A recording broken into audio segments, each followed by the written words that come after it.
Você está, feche os seus olhos, vamos falar com Deus. Senhor, agora há pouco nós ouvimos um louvor que dizia que o amor traz liberdade. O amor de Deus traz liberdade. Somente o amor de Deus traz liberdade. Eu estou falando para pessoas, Senhor, que vieram essa semana porque querem ser livres. Eu estou falando, Senhor, para pessoas que vieram essa semana porque querem mudar de vida. Porque querem ter uma nova experiência contigo, porque querem experimentar o melhor de Deus em suas vidas. Eu louvo o teu nome por esse privilégio, por essa oportunidade de me dirigir a elas. Muito obrigado, Senhor, porque apesar de mim mesmo, tu falaste com essas pessoas essa semana. Apesar das imperfeições do mensageiro, a mensagem chegou aonde deveria chegar. Eu louvo o teu nome por isso. Ainda temos mais uma palavra do teu trono, Senhor, essa manhã. Fala conosco poderosamente, Senhor. Não nos deixa sair daqui sem tomar uma decisão ao teu lado. Mexe conosco esta manhã, Pai. Porque nós te oramos em nome de Cristo. Amém, Senhor. Antes de começar a mensagem dessa manhã, eu quero contar para a Dani e para os demais, não sei se eu contei isso para ela, né? O pastor Eric me ligou. Rapaz, que já tinha me mudado de igreja umas 3 vezes. Eu ia pregar no Jardim São Paulo, depois eu ia para o Cumbica, depois eu ia para o Irapuru. Ele estava até com vergonha de me ligar e me dando outra igreja. Aí ele ligou para mim, rapaz, você se importa de mudar de igreja de novo? Eu falei, não, pastor, tudo bem. Onde Deus mandar, eu estou indo. Então eu vou te mandar para a igreja mais missionária do meu distrito. Foi assim que identificou vocês. A igreja mais missionária do distrito dele. Falei, nossa, pastor, que responsabilidade. Então a igreja lá é fogo puro, né? Brinquei com ele assim, né? Não, você vai gostar, a igreja é muito jovem, tal, pessoal animado, né? E eu quero dizer, igual a rainha de Sabá falou quando encontrou com Salomão, não me falou nem a metade. Eu louvo a Deus pela vida de vocês. Foi um privilégio estar aqui falando com vocês essa semana. Deus me ensinou muitas coisas aqui. Eu senti muita presença de Deus na vida de cada um de vocês, no esforço que vocês fizeram para que essa semana acontecesse. Os irmãos que visitaram, que convidaram interessadas, que convidaram pessoas afastadas, muito obrigado, de coração mesmo. Deus e eu estamos muito felizes, né, com aquilo que você fez essa semana. Abra sua Bíblia no livro de Atos, no capítulo 7. Atos dos Apóstolos, capítulo 7.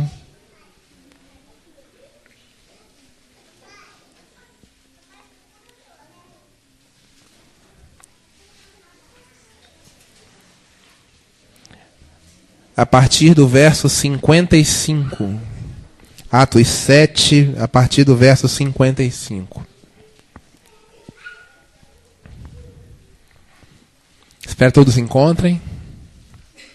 Alguém na misericórdia? Todo mundo no amém? Eu vi misericórdia aí. Alguém está precisando achar. Atos capítulo 7, verso 55.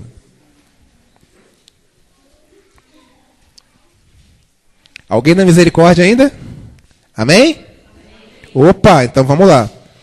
Mas Estevão, cheio do Espírito Santo, fitou os olhos ao céu e viu a glória de Deus e Jesus que estava à sua direita.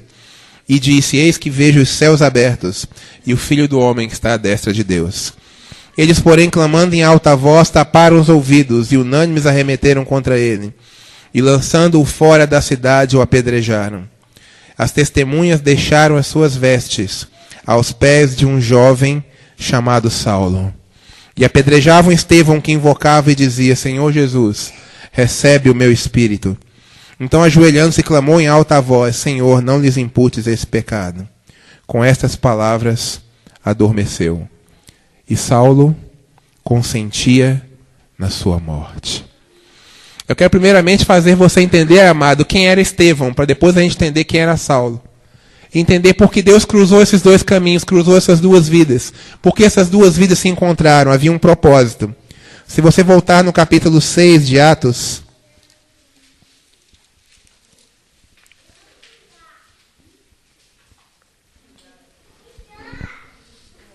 capítulo 6, verso 3 de Atos. Só virar a página para trás um pouquinho. Na igreja que, como foi falado na lição, não era primitiva, era muito avançada, né, porque era cheia do poder de Deus, né? Foi feita uma reunião, uma comissão da igreja para escolher os diáconos. E olha só quais eram as características dos diáconos daquela igreja. Capítulo 6, verso 3. Irmãos, escolhi dentre vós 7 homens de boa reputação, cheios do Espírito e de sabedoria. os quais encarregaremos desse serviço. 5. O parecer agradou a todos e elegeram Estevão, homem cheio de fé e do Espírito Santo, Filipe, Prócoro, Nicanor, Timão, Pármenas, Nicolau, prosélito de Antioquia. Os demais diáconos não têm nenhum relato adicional sobre eles. Mas Estevão se destaca, você percebe? Ele se destaca porque ele era homem cheio de fé e cheio do Espírito Santo. Deixa eu perguntar alguma coisa. Você tem fé? Parece estranho perguntar isso numa igreja, né? Quem está aqui tem fé, né? Mas Estevão não tinha essa fé que todo mundo fala que tem. A fé de Estevão transformou a vida dele. A fé de Estevão o tornou uma referência, o tornou alguém singular, alguém especial. Porque não era fé em qualquer coisa. Quase todo mundo tem fé em alguma coisa, na verdade. Mesmo aquele que diz que é ateu, crê em alguma coisa. Quem sabe até em um ser superior, embora ele ache que não é Deus. Mas a fé de Estevão era uma fé diferente, porque era uma fé que valia a pena. Era a fé no Deus Todo-Poderoso, era a fé em Jesus Cristo, seu Salvador. E a fé de Estevão fez com que ele ficasse cheio do Espírito Santo. E logo mais nós vamos entender o que isso representou na vida de Estevão. Qual a diferença que fez Estevão ser cheio do Espírito Santo. Note que ele é distinguido numa lista de 7 irmãos. Todos eram diáconos, todos eram homens cheios do Espírito, mas Estevão era diferente. Estevão ainda era mais excelente. Estevão estava um grau na frente, um passo na frente. Eu queria te perguntar, querido irmão, será que não está na hora da minha e da tua experiência cristã dar um passo à frente? De nós buscarmos mais de Deus? Mais poder, mais do Espírito, mais da presença de Deus? Ou será que nós temos nos acomodado? Não, mas eu estou na igreja há tanto tempo, eu sou ancião aqui do Gracinda, tenho tal cargo no Gracinda, para que mudar nada? Tá bom demais. É só fazer o que eu estou fazendo sempre, Jesus volta, me leva e está tudo bem. Irmão, não está tudo bem. Se bem Pedro 3,18 diz, antes crescei na graça e no conhecimento de Cristo. A vida cristã não é estática, ela é dinâmica. Nós precisamos buscar cada vez mais de Deus, porque senão a gente vai tendo cada vez menos. Se você não cresce na graça, você perde a graça. E a vida de Estevão é um exemplo disso. Mais adiante, no verso 8 do mesmo capítulo 6, você verá que Estevão, cheio de graça e poder, olha como o autor de Atos se refere a Estevão já por 2 vezes, fazia prodígios e grandes sinais entre o povo. Ah, querido, Estevão recebeu até mesmo o poder de curar enfermidades. Ele orava pelas pessoas, as pessoas eram curadas. Ele impunha as mãos, as pessoas eram curadas. Ele impunha as mãos e o demônio era repreendido pelo nome de Jesus. Eu queria ter uma igreja desse tamanho, cheia de Estevãos. Eu queria ser um Estevão. Você consegue imaginar a diferença que Estevão fazia na igreja? Fazia grandes sinais e prodígios entre o povo, mas o problema é que quando Deus começa a usar alguém para a sua glória, o inimigo se levanta. O inimigo fica irado, porque ele não suporta ver Deus transformando e usando as pessoas. E o inimigo levantou inimigos contra Estevão, verso 9. Levantaram-se, pois, alguns que eram da sinagoga chamada dos libertos. Que ironia. A sinagoga dos libertos lutando contra alguém que era liberto em Cristo. Olha que ironia. Que ironia triste, que ironia miserável, permita-me essa expressão. A sinagoga dos libertos lutando contra alguém que Cristo já tinha libertado e tinha enchido do seu espírito. Dos sirineus, dos alexandrinos, da Cilícia e da Ásia, discutiam com Estevão. Sabe por quê? Porque a vida santa de Estevão era uma repreensão contra eles. Eu falei algumas vezes essa semana da hipocrisia religiosa, das pessoas que usam a máscara de cristianismo, mas não querem vivê-lo. E quando essas pessoas hipócritas encontram alguém que vive em santidade, aquilo agride, aquilo faz mal, elas não suportam. A vida de Estevão era uma repreensão à hipocrisia do seu tempo. E por isso eles começaram a discutir com ele. Mas no verso 10 lemos, não podiam resistir à sabedoria e ao Espírito pelo qual ele falava, porque ele falava pelo Espírito de Deus. Então, já que eles não podiam convencê-lo, não podiam discutir com ele, subornaram homens que disseram, temos ouvido esse homem blasfemar contra Moisés e contra Deus. Lá no capítulo 7, eu não vou ler por causa do tempo, é muito grande o relato. Estevão é chamado até o Sinédrio, até o tribunal político-religioso daquele tempo, que consistia lá dos líderes religiosos, fariseus, saduceus e outros mais, chamado a se defender das acusações de blasfemar contra Moisés e contra Deus. E ele, em vez de se defender, ele conta a história de Israel todinha para os líderes. Mas ele conta a história de Israel sob uma perspectiva que eles não queriam ouvir. Ele conta da rebeldia do povo de Israel, de como eles deixaram a Deus, de como eles caíram em pecado, em idolatria, rejeitaram os profetas. E sabe, a verdade dói. Você conhece esse ditado, né? A verdade dói, né? Muitas vezes Deus precisa falar a verdade conosco, e quando isso acontece, dói, né? Ouvir, ser confrontado por Deus com a verdade que a minha vida não está de acordo com a vontade dele, a verdade que a minha vida ainda não está ideal, ainda não está perfeita, isso dói ouvir. Doeu para os líderes do Sinédrio ouvirem Estevão falar. E eles ficaram tão revoltados contra ele, que lá no verso 54 do capítulo 7, Lucas diz que ouvindo eles o discurso de Estevão, enfureciam-se no seu coração e rilhavam os dentes contra ele. Eles estavam assim, com raiva de Estevão. É isso que o texto está dizendo. Eles estavam se mordendo de raiva de Estevão, porque Estevão falou a verdade para eles. Eu quero fazer aqui uma aplicação para aqueles que pregam a palavra do Senhor, aqueles que levam o evangelho. Não tema ser ridicularizado quando você leva a palavra. Não tema ser ridicularizado, escarnecido, odiado, rejeitado quando você leva a palavra. Porque a tua vida santa vai agredir as pessoas, sim. A vida santa de Cristo agrediu as pessoas daquele tempo que não queriam ser santas. A vida santa de Estevão agrediu as pessoas. Se você for chamado para a santidade, se estiver em santidade na presença de Deus, alguém vai se incomodar com você, mas não se importe com isso. Continue na sua santidade, na sua piedade. Não se demova do seu propósito, da sua comunhão com Deus, porque alguém se opõe a você. Estevão não mudou de ideia, não retirou suas palavras. Pelo contrário, sofreu até mesmo as consequências daquilo que ele disse. Como ele acusou os líderes religiosos do seu tempo de rebeldia, eles resolveram se livrar dele e por isso o apedrejaram. Eles aparentemente se livraram de um problema, mas na verdade eles estavam plantando uma semente que deu muito mais fruto na frente. E você vai entender nesse sermão por que eu estou dizendo isso. Quando eles apedrejaram Estevão, alguém estava segurando as vestes daqueles que faziam isso. Esse alguém se chamava Saulo. E agora nós vamos entender quem era Saulo. Dê um pulinho em Filipenses capítulo 3. Depois eu volto para Atos. Filipenses capítulo 3.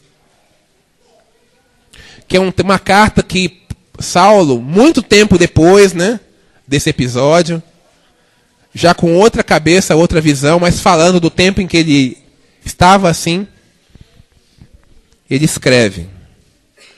Embora esse não seja o sentimento do Paulo no momento em que ele escreve, está relatando uma época da vida dele, que é justamente essa época em que Estevão foi apedrejado. Então é importante nós lermos isso para entender como Saulo pensava no momento em que Estevão foi apedrejado. Filipenses 3, versos 4 a 6. Marque esse capítulo que eu vou dar um pulo em Atos e eu volto para ele depois, tá? Amém? Bem que eu poderia confiar na carne. Se outro pensa que pode confiar na carne, eu ainda mais. Circuncidado ao 8º dia, da linhagem de Israel, da tribo de Benjamim, hebreu de hebreus, quanto à lei, fariseu, quanto ao zelo perseguidor da igreja, quanto à justiça que há na lei, irrepreensível. Eu vou usar uma expressão bem jovem. A semana de oração jovem não pode faltar uma expressão jovem no sermão. Paulo se achava o cara. Eu sou muito bom. Nossa, a justiça que tem na lei eu tenho toda. Todos os mandamentos, os estatutos da lei de Moisés, o Talmud. O Talmud era um livro enorme de comentários sobre a lei de Moisés, que na verdade era um monte de leis adicionais. Saulo observava aquilo tudo. Tudo que era mandamento, ideia de judeu, de Deus, de tudo, ele queria observar. Então ele se considerava um homem irrepreensível. Você percebe que ele usa essa palavra?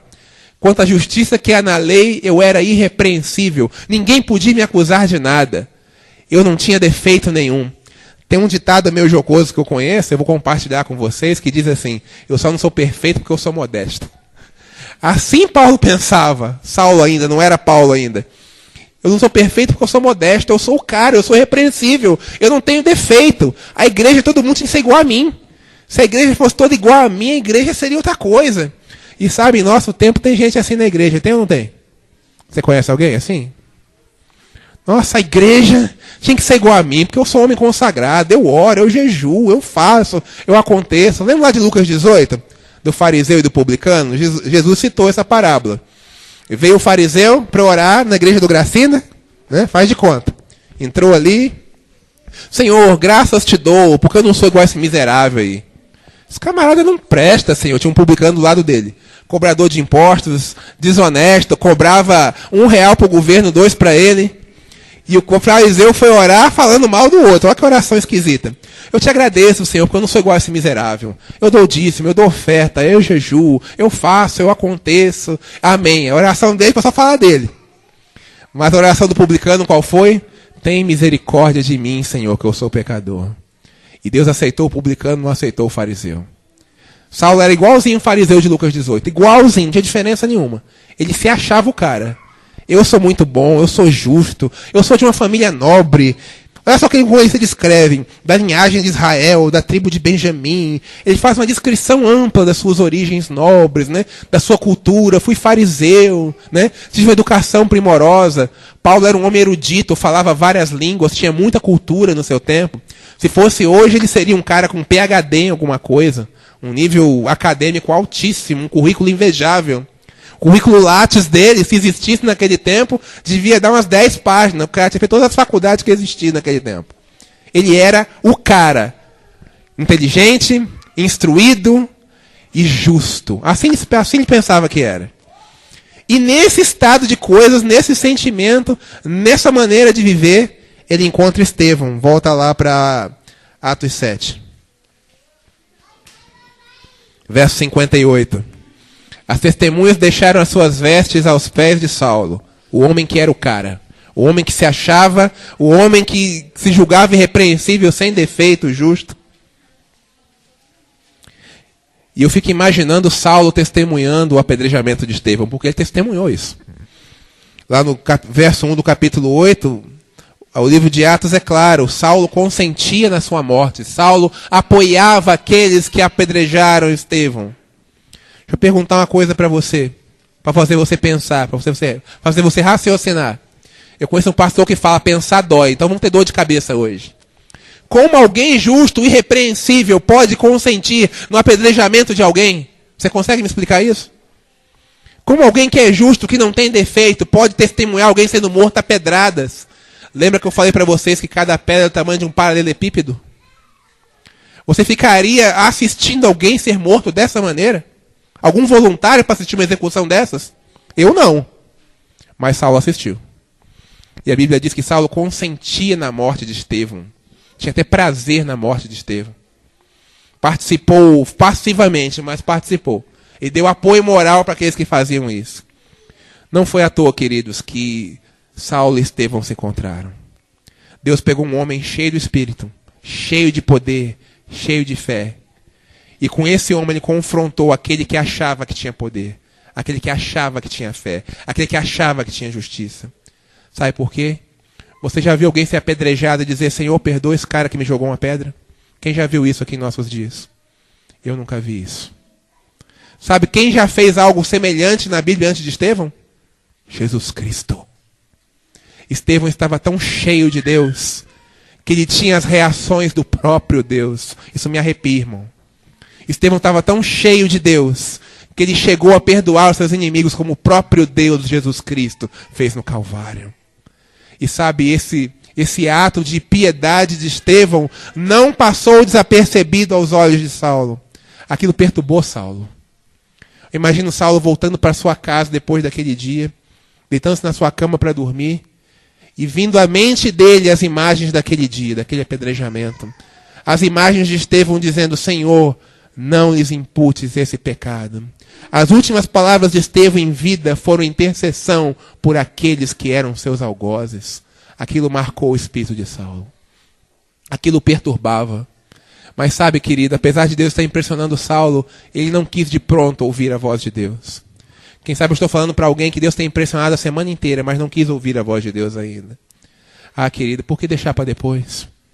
Saulo poderia ter poupado muita coisa ruim na vida dele se tivesse aceitado o Cristo de pronto. Mas ele resistiu contra a impressão de que Estevão estava certo.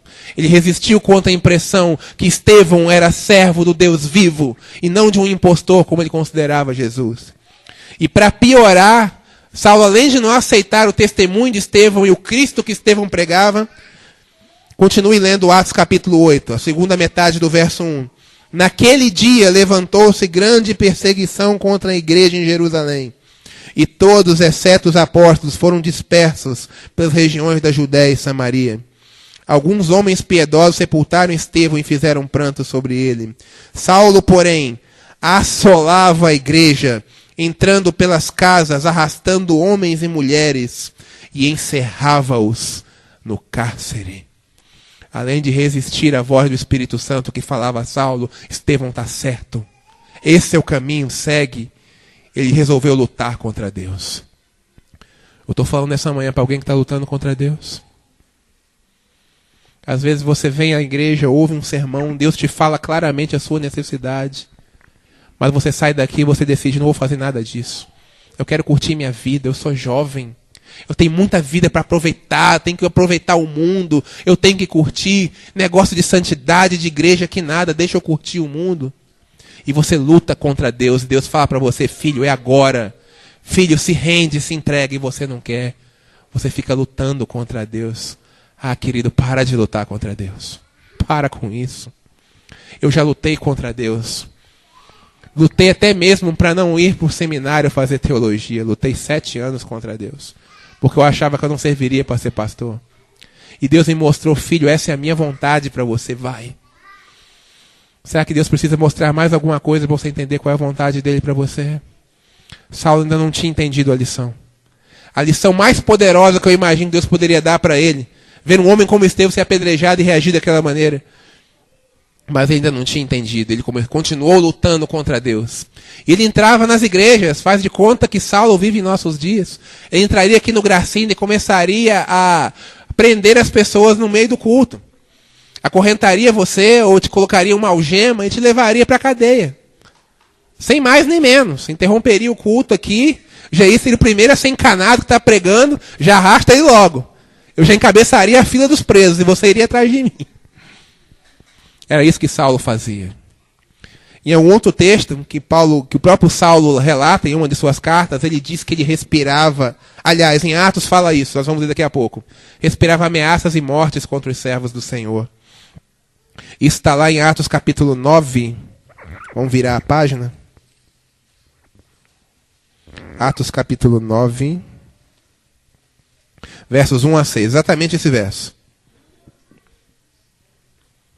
Atos capítulo 9, versos 1 a 6. Saulo, respirando ainda ameaças e morte contra os discípulos do Senhor, isso quer dizer que ele inclusive mandou matar alguns que ele prendeu. Não satisfeito com o sangue de Estevão, ele ainda quis matar outros fiéis. Ainda quis derramar no solo o sangue de outros fiéis discípulos do Senhor. Mas Deus continuava falando para ele, Saulo, para com isso. Para com isso, Saulo. Você já viu qual é o caminho, você já viu qual é a verdade. Mas Saulo não queria atender. Saulo não queria a verdade. Será que eu estou falando nessa manhã para alguém que não quer a verdade? Alguém que veio aqui a semana inteira, escutou Deus falando 7 dias e não quer a verdade? Porque pensa assim, eu não estou pronta para isso. Ah, eu não posso ser adventista do 7º dia ainda. Eu tenho uma vida para curtir. Eu tenho meu trabalho que não me permite folgar no sábado. Eu tenho isso, eu tenho aquilo outro. Isso dá um monte de desculpas para não se entregar à verdade. Saulo deu um monte de desculpas. Não, eu sou fariseu, eu tenho que fazer isso. Eu tenho que perseguir esse pessoal dessa seita aí, desse Jesus. Mas o Espírito Santo falava com ele, Saulo, se entrega. Saulo, se entrega. Estevão estava certo. E ele não queria atender. Dirigiu-se ao sumo sacerdote, capítulo 9, verso 1. E lhe pediu cartas para as sinagogas de Damasco, a fim de que, caso achasse alguns que eram do caminho, assim eram chamados os servos de Cristo, os discípulos de Cristo, assim homens como mulheres, os levasse presos para Jerusalém. Ele estava com tanta sede de perseguir os servos de Deus, que ele, depois que ele fez a limpa em Jerusalém, prendeu um monte de gente. Aí achou pouco, começou a viajar pelas terras vizinhas para prender quem ele achasse cria em Cristo. Começou a perturbar os cristãos que estavam dispersos. Lembra que no capítulo 8 as pessoas fugiram? Houve perseguição sobre a igreja e os cristãos foram dispersos. Pois ele achou pouco e foi atrás dos que fugiram. Decidiu ir para Damasco, prender quem ele achasse lá. E evidentemente esse não ia ficar só preso, ele ia mandar matar depois. E aí, querido, Deus precisou jogar duro com ele. Eu quero dizer uma coisa pesada para você em nome de Jesus. Talvez, se for preciso, dependendo da sua atitude, Deus vai jogar pesado com você.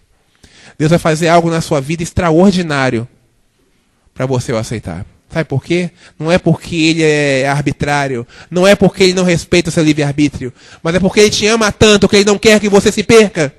E se for preciso ele mover céus e terra para te salvar, ele vai fazer isso. Se for preciso fazer algo inusitado na sua vida, até mesmo ruim, para que você perceba que ele é o seu salvador, ele vai fazer. E sabe, Saulo era um homem muito duro de convencer, cabeça dura mesmo. E Deus precisou jogar duro com ele.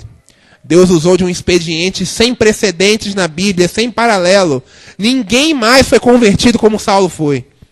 Vamos continuar lendo. Verso 3. Seguindo estrada fora, ao aproximar-se de Damasco, subitamente uma luz do céu brilhou ao seu redor. E caindo por terra, ouviu uma voz que lhe dizia: Saulo, Saulo, por que me persegues? E ele perguntou, atônito em algumas Bíblias: Quem és tu, Senhor? E a resposta foi: Eu sou Jesus, a quem tu persegues. Já que Saulo não queria aceitar a influência do Espírito Santo na sua mente com relação à morte de Estevão e ao seu testemunho em vida, o próprio Jesus se manifestou para Saulo. O próprio Jesus parou Saulo, derrubou Saulo do cavalo, literalmente. Ele estava cavalgando rumo a Damasco e caiu do cavalo, quando viu a glória de Deus. E Deus falou: Saulo, é agora, sou eu e você. Por que você me persegue? Por que você luta contra mim? Por que você não me aceita, Saulo? Por quê? Você que se diz um homem irrepreensível, um homem cheio da justiça da lei, fariseu, zeloso, piedoso. Por que você não aceita a verdadeira piedade, a verdadeira santidade, a verdadeira fé, o verdadeiro Salvador? Por que, Saulo, você me persegue? Ah, querido, será que Deus precisa perguntar para mim ou para você essa manhã, por que você me rejeita? Será que Deus precisa perguntar para você essa manhã, por que você não se decide? Por que você não se entrega? O que está faltando, amado, para você se entregar? Ah, Senhor, mas eu sou muito jovem, né? Eu não consigo andar nos teus caminhos. O mundo me seduz. É tão legal as coisas do mundo. As baladas, a curtição, a zoeira. É tão legal, é tão bacana. Legal, bacana. Você sabe para isso vai te levar, jovem? Para a destruição eterna. Você sabe para onde isso vai levar, jovem? Para o fogo e enxofre, preparado para o diabo e os seus anjos. É para lá que vão as pessoas que estão curtindo o mundo adoidado. Deus quer que você curta a vida eterna, a salvação eterna. É isso que você deveria curtir desde já. É isso que Deus tem para você. É isso que Deus tinha para Saulo, ele não entendia. E Deus precisou jogar duro com ele. Deus precisou falar: Saulo, acorda, abre os teus olhos. Perceba que eu sou Jesus que você está perseguindo. Eu sou Deus. Você não está lutando contra homens, não está lutando contra uma filosofia, não está lutando contra uma associação, contra um grupo de crentes. Você está lutando contra mim, eu sou Deus, eu sou mais forte do que você. Querido, Deus é mais forte do que você. Sabia disso? Parece retórico, eu estou dizendo, parece óbvio, mas para muitos não é. Algumas pessoas querem ser mais fortes do que Deus. Ah, eu não preciso de Deus, eu sou o suficiente. Eu já conversei com pessoas que disseram: Deus é meu dinheiro. Eu sou rico, então não preciso de Deus, Deus é meu dinheiro. Eu tenho instrução, eu tenho faculdade, eu tenho pós-graduação. O meu currículo é o meu Deus. Eu não quero um Deus assim, querido. O meu Deus é muito melhor. O meu Deus é poderoso, o meu Deus é vivo, o meu Deus transforma, o meu Deus salva. E a esse Deus sim eu quero servir. Eu não quero servir o dinheiro, eu não quero servir a vaidade, eu não quero servir o orgulho. Ah, querido, Deus está confrontando você essa manhã com o seu orgulho, com o seu ego, que muitas vezes tem te impedido de se entregar a Ele. Porque você fica como muitas vezes eu fiquei: não, eu sou muito bonzinho. Eu estou nota 10, eu estou legal, eu estou de boa, eu não preciso de mais nada. Esse é o espírito que permeia a Laodiceia, lembram? Eu sou rico e de nada tenho falta. Mas Deus nos confronta dizendo: você é cego, miserável, nu. Cego porque não enxerga a graça de Deus, miserável porque escolheu a miséria em vez da vitória, e nu porque não está vestido com as vestes de justiça de Cristo. A justiça que Paulo tinha, que ele fala em Filipenses 3, era trapo de imundícia, não servia para nada, porque era a justiça da letra da lei. Não está errado cumprir mandamentos, seguir a lei, não está errado, muito pelo contrário. Mas Paulo fazia da sua obediência a sua salvação. E na verdade, não houve nenhum ser sobre a terra, exceto o Cristo, que cumpriu a lei com perfeição. Nunca houve, nem vai haver. Mas Saulo confiava na sua justiça própria, não na justiça de Cristo. E Cristo mostra para ele: Saulo, você precisa mudar. Levanta-te, verso 6 do capítulo 9. Entra na cidade, onde te dirão o que te convém fazer.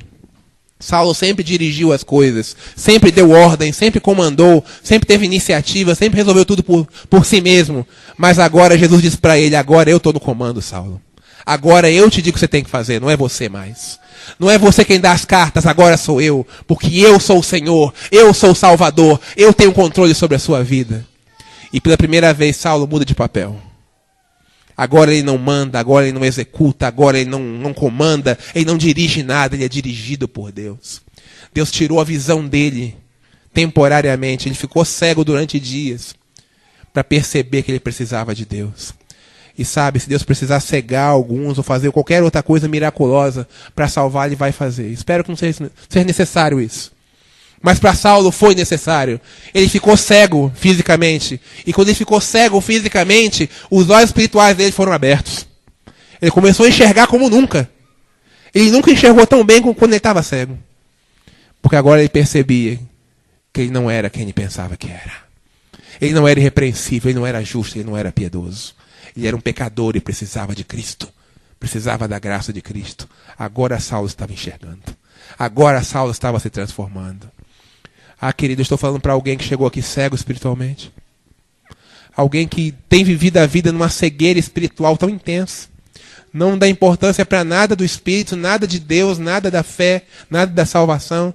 É só trabalhar, trabalhar, trabalhar, juntar dinheiro, se divertir, trabalhar, trabalhar, juntar dinheiro, se divertir. Querido, onde esse ciclo vai te levar? Que vida é essa que você vive? Você acha que isso preenche você? Você acha que isso traz felicidade para você? Se dinheiro trouxesse felicidade, rico não cometia suicídio. Rico não usava droga. Percebe?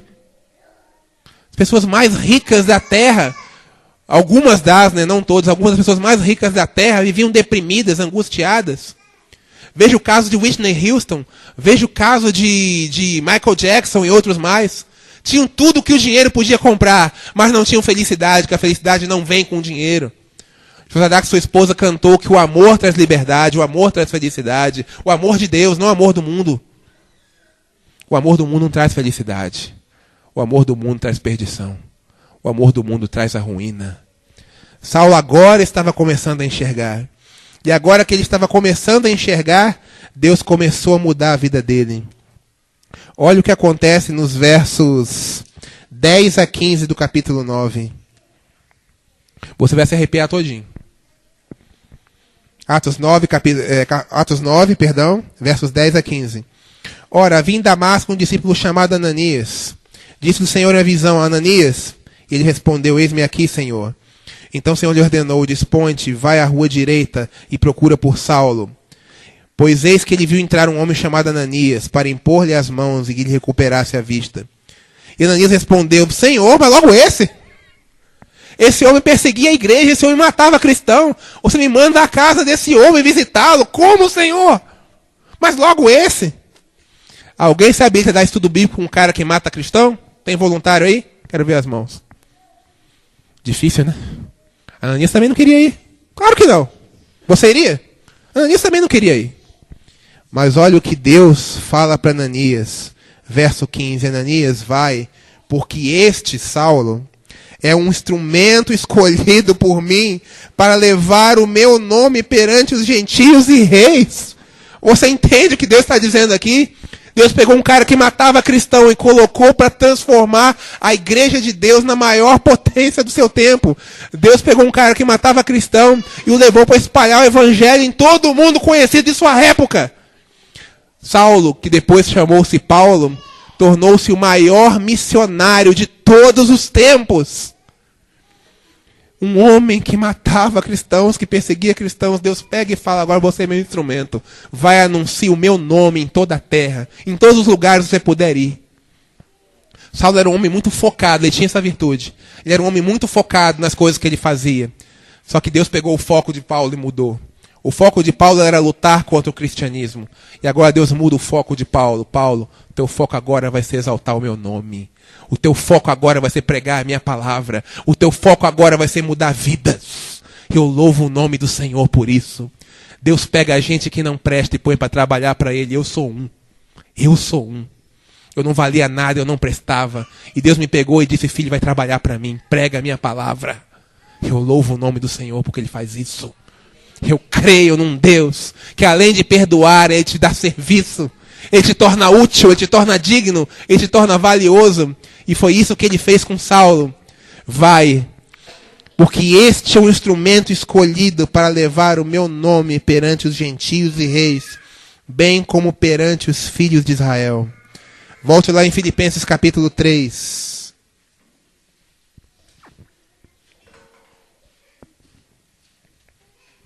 Você leu os versos 4 a 6 que dizem que Paulo se considerava irrepreensível, um homem justo.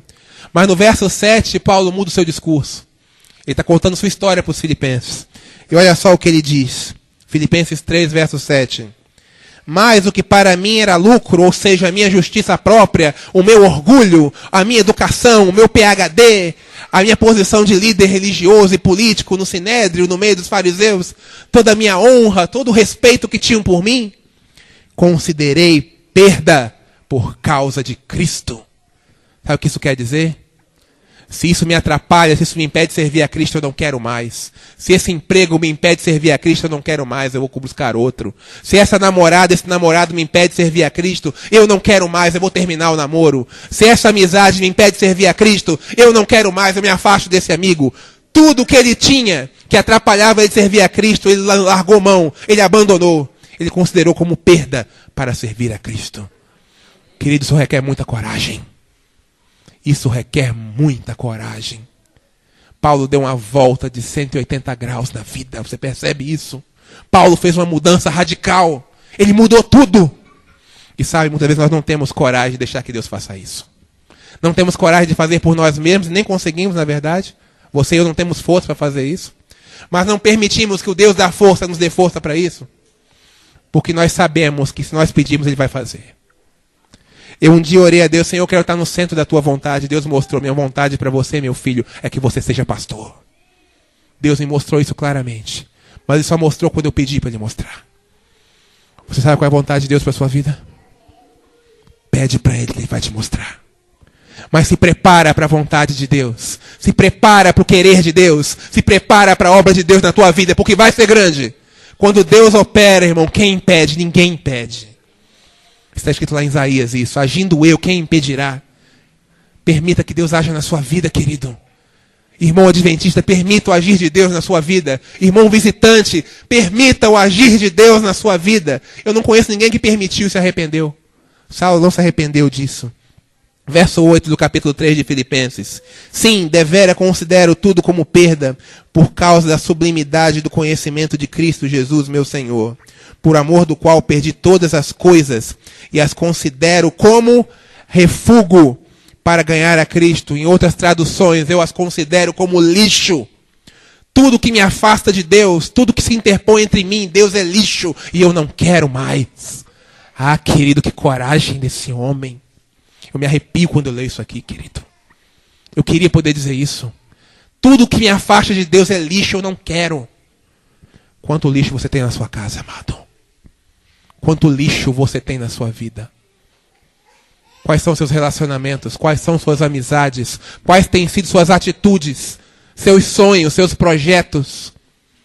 Dê uma olhada dentro de você e veja se não há lixo para tirar. Há lixo na minha vida que Deus tem que tirar, e eu peço que Ele faça isso. Eu gostaria que você fizesse isso também. Paulo fez isso. Senhor, se tem algo me atrapalhando de te servir, isso é lixo, eu não quero mais. Eu considero refúgio, eu considero algo desprezível. Eu não quero mais, por amor de Cristo. Querido, não é a obediência à lei que salva, é o amor que salva. O amor traz liberdade, o amor traz salvação. Somente quando Saulo entendeu o amor de Cristo, ele pôde fazer o que fez. E à medida que ele foi promovendo a reforma na sua vida, permitindo a reforma na sua vida, Deus foi usando a vida dele. Abra lá em Atos 13, estamos perto do fim da nossa mensagem.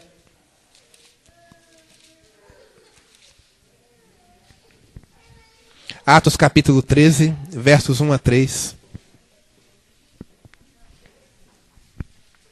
O recado de Deus para nós é um pouco extenso, mas ele é necessário. Você precisa dele e eu também nessa manhã. Atos capítulo 13, versos 1 a 3.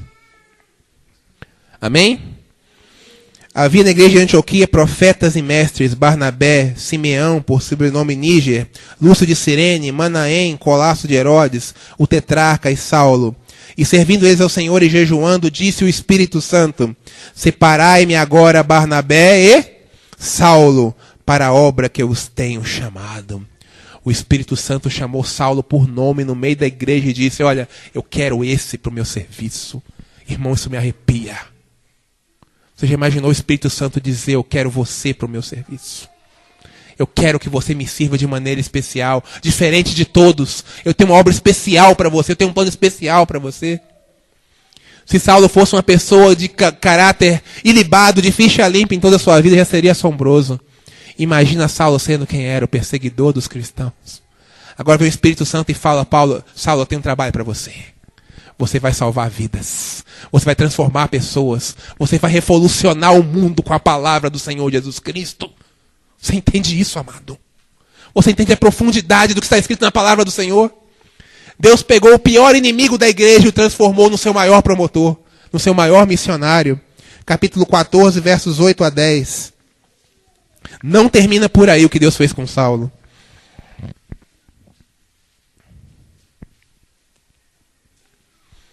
Capítulo 14, versos 8 a 10.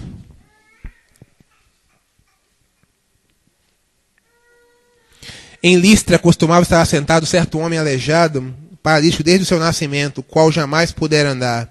Esse homem ouviu falar Paulo, que fixando nele os olhos e vendo que possuía fé para ser curado, disse-lhe em alta voz: apruma-te direito sobre os pés. Ele saltou e andava. Paulo teve o mesmo poder de curar que Estevão tinha quando estava vivo. Você percebe isso, amado? Só que há anos atrás, quando Estevão tinha sido morto, quem era Saulo? Perseguidor da igreja, inimigo de Jesus. E agora Jesus o unge com poder para curar pessoas. Irmão, isso me maravilha. Irmão, isso me arrepia. Irmão, isso traz lágrimas nos meus olhos, me dá um nó na garganta. Você entende o que a palavra está dizendo para você? Você entende que não tem limites para a operação do Espírito de Deus quando ele resolve possuir a vida de alguém, quando ele resolve abençoar alguém, usar alguém? Mas sabe, nem tudo eram flores na vida de Saulo. 1 Coríntios 12, 9 tem uma situação interessante. 2 Coríntios, 12, 9.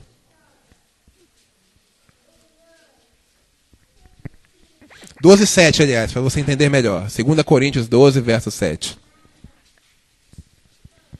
Esse verso é importante para que nós entendamos que estar na presença de Deus não quer dizer que você não vai ter problema, que você não vai ter aflição, que vai estar tudo bem na sua vida. 2 Coríntios capítulo 12, verso 7, palavras de Saulo. Para que não me ensoberbecesse com a grandeza das revelações, porque Deus deu-lhe uma visão do céu, uma visão da glória de Deus, foi-me posto um espinho na carne, mensageiro de Satanás, para me esbofetear, a fim de que não me exalte. Por causa disso, 3 vezes pedi ao Senhor que se afastasse de mim. Então Deus me disse: a minha graça te basta, porque o poder se aperfeiçoa na fraqueza. Esse espinho na carne é controverso entre os teólogos. Alguns acham que era uma enfermidade, talvez até um problema visual. Porque em algumas cartas de Paulo ele escreve com letras grandes, isso sugere dificuldades visuais. Não temos certeza qual era o espinho na carne que afligia Saulo, mas temos certeza que era um problema que o afligia muito. Ele queria se ver livre daquele problema e não conseguia. E ele clamou ao Senhor: Senhor, me livra desse problema. Mas Deus disse: não, a minha graça é suficiente para você. Você chegou aqui, amado, com algum problema grande na sua vida? Você chegou aqui enfrentando uma tempestade na sua vida? Uma grande dificuldade, uma grande provação, uma grande dor? E quem sabe você, antes de vir para cá, você pediu: Senhor, não quero mais passar por isso, tira isso de mim. Quem sabe para alguns de nós, Cristo vai dizer, a minha graça te basta. Não é porque ele gosta de ver você sofrer, não. É porque às vezes o sofrimento que está acontecendo na minha e na sua vida, ele tem um papel educativo. Paulo precisava aprender que ele dependia de Deus.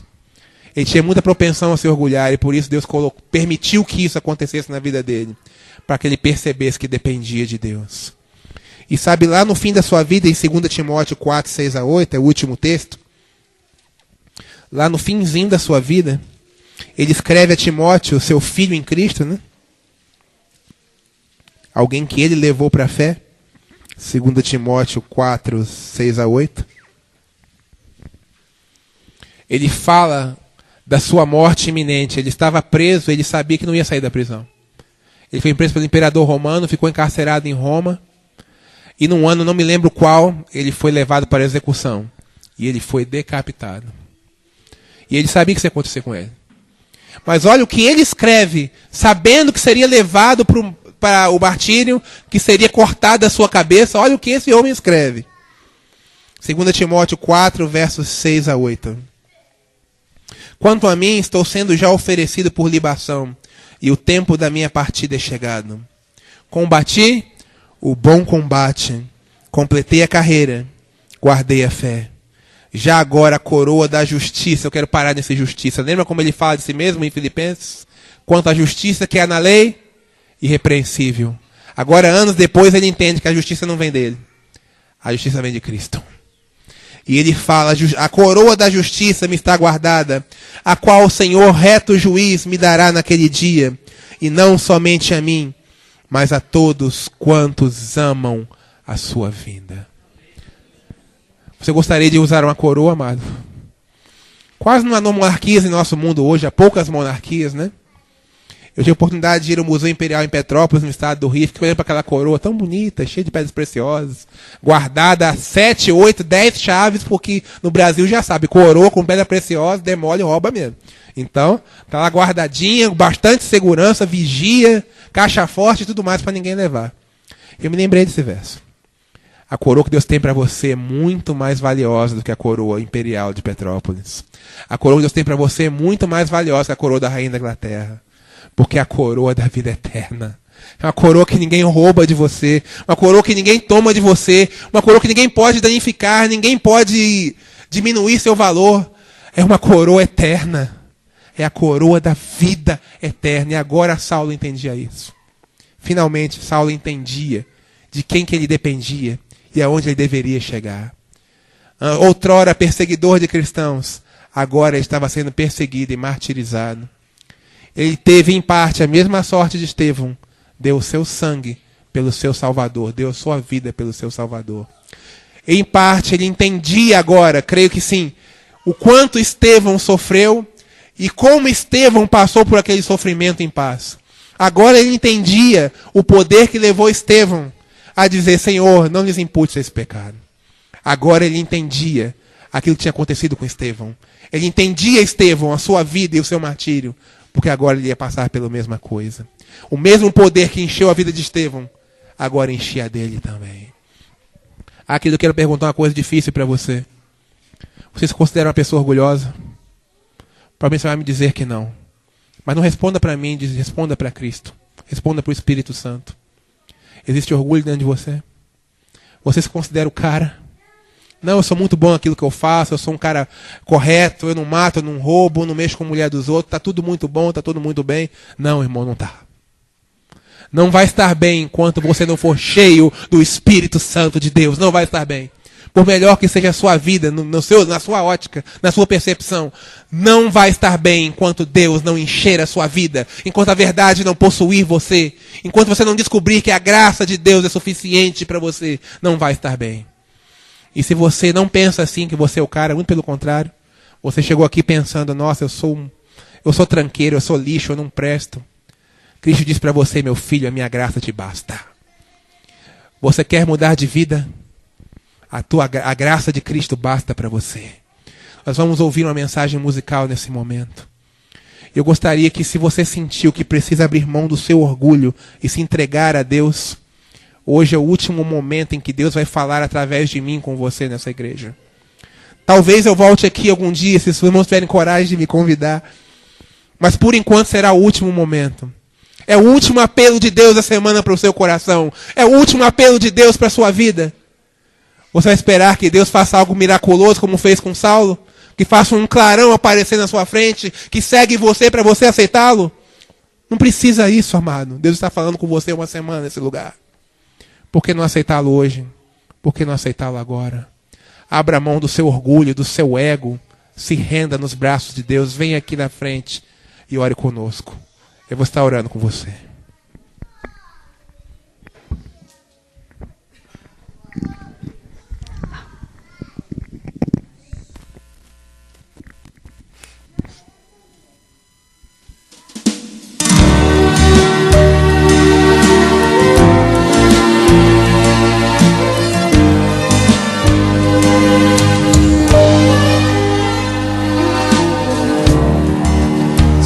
Entender a tua proteção,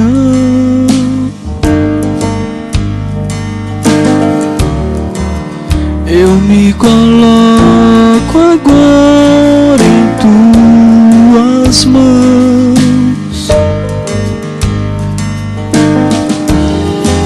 sem hesitar derramo todo orgulho pelo chão,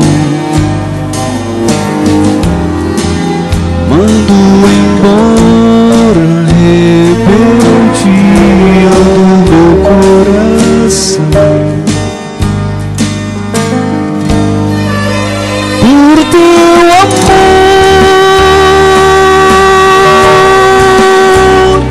eu pude entender que minha dor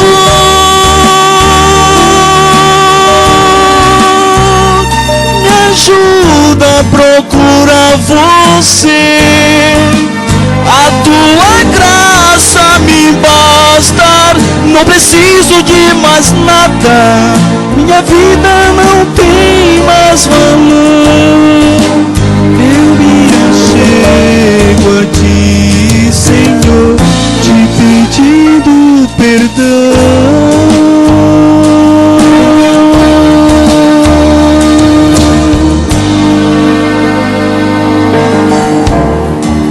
Sem entender a tua proteção,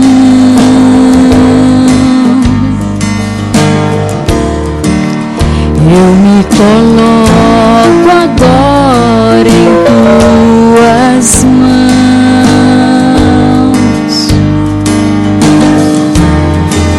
sem hesitar derramo todo orgulho pelo chão, mando embora a rebeldia do meu coração, por teu amor eu pude entender que minha dor me ajuda a procurar você. A tua graça me basta, não preciso de mais nada. Os espinhos já não causam pavor. Eu agradeço por me fazer depender de ti, Senhor.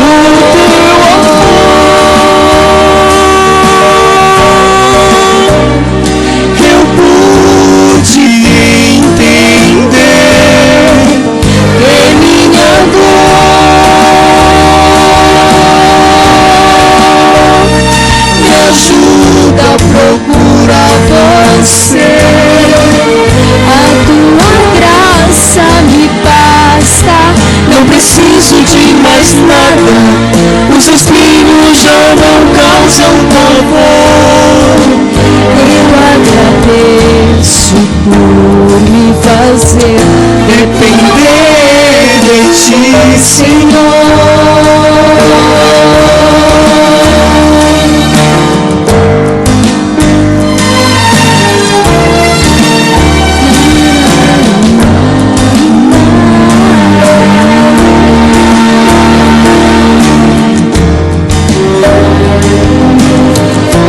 Depender de ti, Senhor.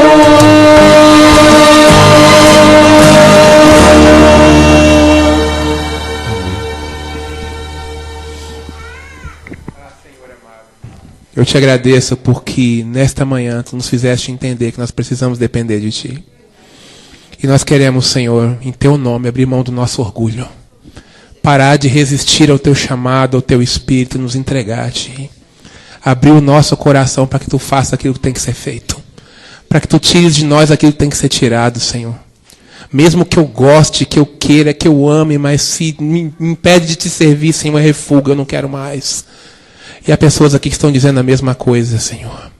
Pessoas que querem uma nova vida. Pessoas que querem uma segunda chance. Pessoas que querem transformação, querem poder, querem a plenitude de Deus em suas vidas. Muito obrigado, Senhor, por esse tempo em que eu passei aqui no Jardim Gracinda. Eu nunca vou esquecer essa semana de oração, Senhor. Porque o maior beneficiado, aquele com quem tu mais falaste essa semana, fui eu. E eu louvo o teu nome por isso, Senhor. Eu te agradeço, Senhor, porque tu pega as pessoas miseráveis espiritualmente e usas para o teu serviço. Tu tomaste um perseguidor de cristãos e o transformaste no maior missionário da história. Faz algo semelhante conosco, Senhor. Quem sabe algumas pessoas que estão precisando de um verdadeiro milagre em suas vidas, Senhor, que esse milagre ocorra, Pai. Nós estamos na presença do Deus de milagres, o Deus do impossível. Então, se nós abrimos o nosso coração, a nossa vida, o teu agir, Senhor. Nós queremos o melhor de Deus na nossa vida, Senhor, e queremos agora. Nós não conformamos, Senhor, com essa religião que vivemos até aqui. Essa religião anã, essa religião pequena, essa religião sem conteúdo, religião sem poder. Usa-nos, Senhor, para salvar as pessoas. E salva-nos também, Senhor, pelo teu poder. Faz-nos entender, Senhor, que a tua graça é suficiente para nós. Que o sangue de Cristo já cobriu o nosso pecado. O sangue de Cristo já nos deu uma segunda chance. Estaremos indo embora para os nossos lares. Vamos receber agora o alimento material. Mas te agradecemos pelo alimento espiritual que nos deste essa semana. Senhor. A igreja mais missionária do distrito, eu louvo teu nome por isso. Que ela seja ainda mais, Senhor. Que onde foram batizados 10 sejam 100, Senhor. Porque o teu Espírito pode fazer muito mais aqui do que tem feito. Eu te rogo que o faça, Senhor. Por amor de Cristo nós te oramos. Amém, Senhor.